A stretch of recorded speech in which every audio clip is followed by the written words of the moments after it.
Hi everybody, Gary Williams here for ToolBarn.com's Barn Banter. Obviously, we always talk power tools on Barn Banter for good reason, because ToolBarn.com sells a lot of great power tools.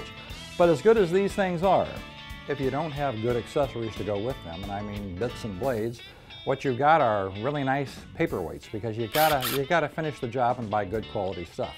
Now look, you can buy cheap bits, cheap blades, change them out several times a day, or whatever your workflow is. You can throw them away and put new ones in and waste the time doing all that and waste the money buying these things.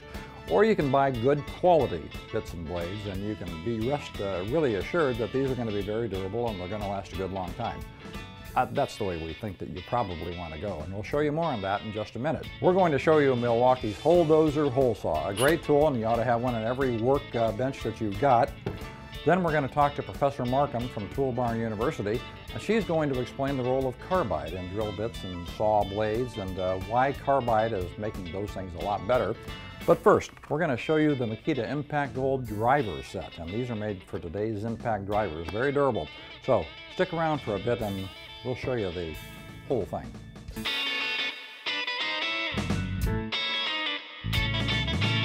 More and more people are going to impact drivers and away from drill drivers, and there's a good reason for that. These are really versatile tools. They are very good at handling big jobs like putting lag bolts into decking, for example, on the 4x4 posts, or they're great for just conventional types of projects like planting regular screws in 2x4s. They make pretty quick work out of that thing. The problem is that the bits for the impact drivers are really not where they need to be in a lot of cases. A lot of them are made for the drill drivers, and they're just not strong enough for these things.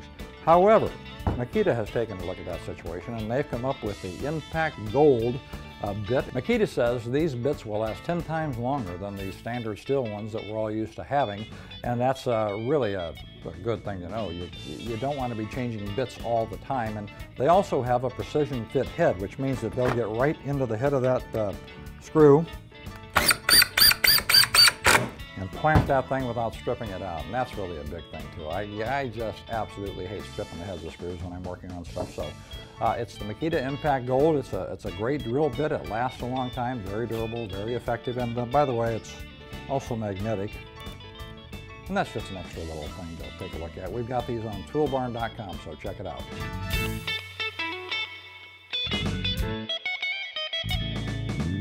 This is the Milwaukee Dozer hole saw.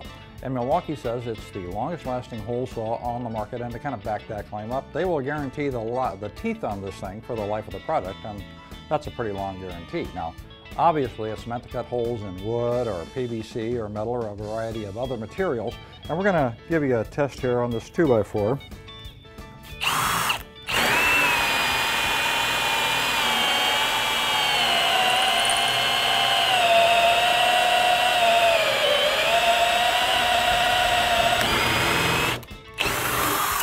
Now, pulls that plug out, kind of like a hot knife going through butter. I probably put a little too much weight on that thing, but the nice thing about this is it's got a hole jack, or a plug jack rather, which allows you to work that plug out of the hole saw without a great deal of trouble. You don't have to disassemble this thing to do that, and that's a nice feature. That'll save you some time on the job or whatever you're working on. So there are a variety of different sizes of these hole saws, Dozers, and you ought to check them all out on ToolBarn.com.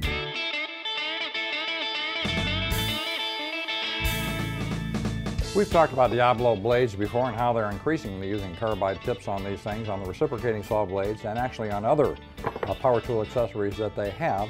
You hear a lot about carbide, but frankly, I gotta say, I don't really know what that exactly means. So Professor Markham from ToolBarnUniversity, from the faculty there, is here to explain some of this carbide technology to us. So, Professor, what's the deal with carbide? So carbide is actually short for tungsten carbide.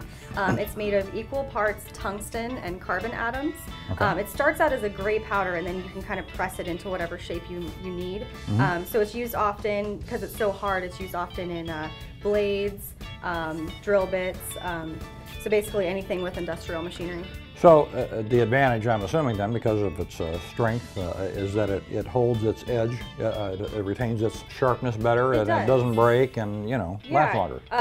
This actually, the blades stay sharper longer, and Diablo claims that this blade will stay sharp 20 times longer than, say, like a bimetal blade.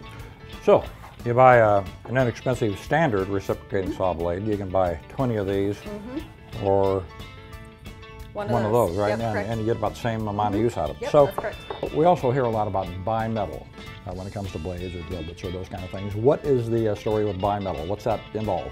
So bimetal is actually two different metals that are fused together. So unlike an alloy where there's two metals mixed together, this is just two separate metals fused together. So the blade has one type of metal, it's called a high-speed metal, and then the body is made of a different metal, usually called a spring steel. That way it stays tough and it doesn't break, but you still have the cutting power with the tougher metal on the blades. Is that different than a carbide tip blade, or is it the same it's thing? Very similar. Most carbide blades actually are also bimetal, because you can't use carbide on the entire thing, or it'll just be too brittle and it'll just break while you're cutting. All right. But yeah, most of them are actually bimetal as well, but then the addition is the carbide tip, so it makes it even stronger. So that's why these are 20 times stronger than a bimetal blade. Strength, durability, and I imagine that in the long run you're going to save a little bit by buying better stuff, Oh right? yes, absolutely. Okay. Well, we got a little test here. We've got a carbide tipped concrete drill bit here, and we've got a little project there for you as well. I think we should take a shot at these together. You can cut that bolt and I'll drill into the concrete. Okay. And I should probably use the drill for that and you can use the saw for that. Right, as opposed to switching it around, I think it'll work better if we do it that way, don't you? All right. You ready? Yep. Let's give it a shot here.